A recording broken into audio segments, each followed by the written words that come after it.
ఆయన మాట్లాడుతూ కూడా అంబేద్కర్ ఫిలాసఫీ అదే చెప్తుంది, ఎవరికి ఎంత వాటో వాటకు తగ్గట్టుగా సమానమైన అవకాశాలు కూడా రావాలి, కాబట్టి మేము కోరుకునేది కూడా అదే 100%. నేనేమంటున్నా, ఇప్పుడు నేనే కాదు, నేను చాలా చిన్నవాడిని, ఇప్పుడు నేను ప్రస్తావించిన పేర్లు వాళ్ళతో సమానంగా తెలంగాణలో ఉన్నటువంటి అనేక మంది వాళ్ళు యాదృచ్ఛికంగా మాలలుగానో మాల ఉపకులాలుగానో పుట్టినప్పటికీ ఈ ఉద్యమం ప్రారంభమైనప్పటి నుంచి జస్టిస్ రామచంద్రరావు కమిషన్ వేసినప్పుడు కావచ్చు, లేకపోతే సుప్రీంకోర్టు జడ్జిమెంట్ వచ్చి ఆ వర్గీకరణ కొట్టేసినప్పుడు కావచ్చు, మళ్ళీ తిరిగి ఉద్యమాన్ని మళ్ళీ పునర్నిర్మాణం చేసే క్రమంలో కావచ్చు, ఎప్పుడెప్పుడు ఆ సమస్య రాజకీయ అంశంగా మారినప్పుడు కావచ్చు, లేదా సభ్య సమాజంలో అది చర్చకు వచ్చినప్పుడు కావచ్చు, సాహిత్య రంగం నుంచి మూలుకుంటే, రాజకీయ రంగం నుంచి మూలుకుంటే, సామాజిక ఉద్యమంలో అదొక భాగం అయినప్పుడు బేషరతుగా నిర్ద్వందంగా మాల సమాజం నుంచి వ్యతిరేకత వచ్చినప్పటికీ, ఒత్తిడి ఉన్నప్పటికీ మాలల్లో ఎదిగొచ్చినటువంటి చాలా మంది, నేను రివర్స్ చేసి మాట్లాడదలుచుకున్నా, 99% మాలలు హక్కులను అందరికీ అనుభవించాలనే ఫిలాసఫీకి కట్టుబడి ఉన్నారు. 1-2% మాత్రమే ఆ ఫిలాసఫీ అర్థం కాకనో, లేదంటే వాళ్ళకు ఉండేటువంటి వ్యక్తిగత అవగాహనలో ఉండేటువంటి ఇంకా రావాల్సిన పరిపక్వత రాకపోవడం వల్ల వ్యతిరేకిస్తున్నమాట వాస్తవం. కానీ మాలలంతా ఈ ప్రజాస్వామిక డిమాండ్ వైపే ఉన్నారు. సరే, ఉన్నారు కాబట్టే ఇంతకాలం 30 సంవత్సరాలు ఉద్యమం నడుస్తుంది.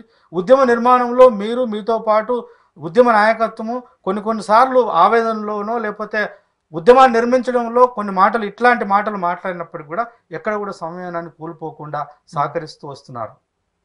విచిత్రం ఏంటంటే, నేను కృష్ణకి ఒకటి విజ్ఞప్తి చేయదలుచుకున్నా, ఈ చర్చ వచ్చినప్పుడు అందరూ మాలల్లో ఉన్న వాళ్ళందరూ వచ్చి ప్రెస్ మీట్ పెట్టి మాట్లాడాలన్నా అవసరం లేదు కదా. చిన్న ఏంది ప్రైవేట్ మీటింగ్ పెట్టుకుంటున్నారు. మీరేమో మాలా మాదిగల గురించి మాట్లాడుతూ ఉన్నారు, కానీ మాలా మాదిగ అనుబంధ కులాలకు సంబంధించి ఒక ప్రశ్న ఉత్పన్నమవుతుంది. ఏంటది? ఇక మాల అనుబంధ కులము, మాదిగ అనుబంధ కులం అంటే రిజర్వేషన్ ఫలాలు అనేటివి మొదలైనప్పటి ఉంది. ఈ మాల కులం, మీరు అన్నట్టుగా మాల కులం ఎక్కువ రిజర్వేషన్ ఫలాలు అనుభవిస్తున్నట్టుగా మాదిగ కులం సేమ్ ఈక్వల్గా, అంటే ఎంతో ఒక 1%, 2%లో తేడా ఉండొచ్చు. కానీ అనుబంధ కులాలకు సంబంధించి ఇంతవరకు వారికి ఎలాంటి రిజర్వేషన్ ఫలాలు అందలేదు, కాబట్టి వీళ్ళను కాదని మాకు సపరేట్ ఒక కేటగిరీ ఇవ్వండి అంటూ కూడా కొంతమంది తెర మీదకి వస్తున్నారు. దీనికి మీ సమాధానం? 100%, 100% అటు మాల ఇటు మాదిగ సమూహాల నుంచి చదువుకొని ఎడ్యుకేట్ అయ్యి మేధావులుగా కొంత బుద్ధిజీవులుగా ఎదిగిన వాళ్ళందరూ దాన్ని సపోర్ట్ చేయాలి. అయితే వాళ్ళు అంటున్న దాంట్లో ప్రశ్న, ఇప్పుడు 30 సంవత్సరాల క్రితం కృష్ణన్న లేవనెత్తిన ప్రశ్నే ఇవాళ ఒక డక్కల ఆయన లేవనెత్తున్నాడు, ఒక చింద ఆయన లేవనెత్తుతున్నాడు, ఒక మాదిగ మాస్టర్ అయిన ఒక మోచి లేవనెత్తుతున్నారు. అట్లాగే మాల అనుబంధ కులాలుగా ఉన్నటువంటి ఒక మాల జంగం మాట్లాడుతున్నాడు, ఒక మాల పంబాల మాట్లాడుతున్నాడు, ఒక బాయిన్లో మాట్లాడుతున్నాడు. వాళ్ళు మాట్లాడడంలో తప్పేం లేదు. నేను 100% ఆలోచనకు అది కరెక్ట్. వాస్తవానికి ఇంకా రిజర్వేషన్ల వర్గీకరణ జరగాలి. ఈ వర్గీకరణ జరిగే పద్ధతిలో ఎంత ప్రజాస్వామికత ఉండాలంటే ఇటు మాల మాదిగలకు ఎవరికి నష్టం జరగకుండా, ముఖ్యంగా ప్రధానంగా ఈ 78 సంవత్సరాల స్వాతంత్ర భారతదేశంలో ఇంకా ఈ 59 కులాల్లో ఈ 2 కులాలు కొంత అటు ఇటు ఎంతో కొంత అవకాశాలు అందిపుచ్చుకున్నమాట వాస్తవం.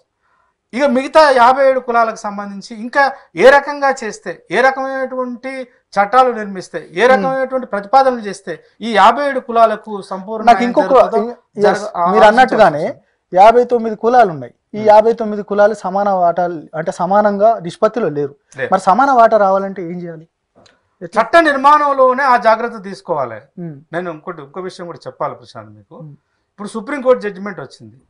సుప్రీంకోర్టు జడ్జిమెంట్లో వివరించినటువంటి ప్రతి వివరణను చూతా చెప్పకుండా పాటిస్తూ తెలంగాణ గవర్నమెంట్ వర్గీకరణ చేయడానికి సిద్ధంగా ఉందా లేదా అనేది ఇవాళ రాష్ట్ర ముఖ్యమంత్రి ఆయన మంత్రివర్గం ప్రజలకు చెప్పాలి, మాదిగలకు చెప్పాలి, మాలలకు చెప్పాలి, సబ్బండ 59 కులాల దళితులకు వాళ్ళు వివరణ ఇవ్వాలి.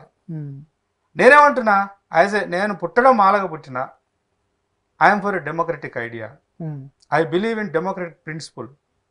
అందుకనే నేను విద్యార్థి దశ నుంచి కూడా ఈ ఎంఆర్పిఎస్ మాట్లాడుతున్నట్టు వర్గీకరణ విషయానికి సపోర్ట్ చేసిన, ఇప్పటికీ చేస్తున్నా. నేను మాలల్లో ఉన్నటువంటి మాల సామాజిక వర్గానికి నాయకత్వం వహిస్తున్నామని చెప్తున్నా చాలా సంఘాలు ఉన్నాయి, తెలంగాణలో ఉన్నాయి, ఆంధ్రాలో ఉన్నాయి. వాళ్ళకు కూడా నేను వినమ్రంగా చేతులు జోడించి వాళ్ళకు ఒక విజ్ఞప్తి చేస్తున్నా, అన్న ఆలోచించండి దయచేసి. ఇలా ఎంతకాలం దీనికి ఒక స్పష్టమైన ప్రజాస్వామికబద్ధంగా ఎవరి హక్కులు ఎవరికి రావాల్సిన వాటాను వాళ్ళు తీసుకొని కలిసి ప్రయాణం చేయవలసిన ఎన్నో సమస్యలు ఉన్నాయి. అటువైపు ఆలోచించాలనేది కూడా నేను మాల సామాజిక వర్గానికి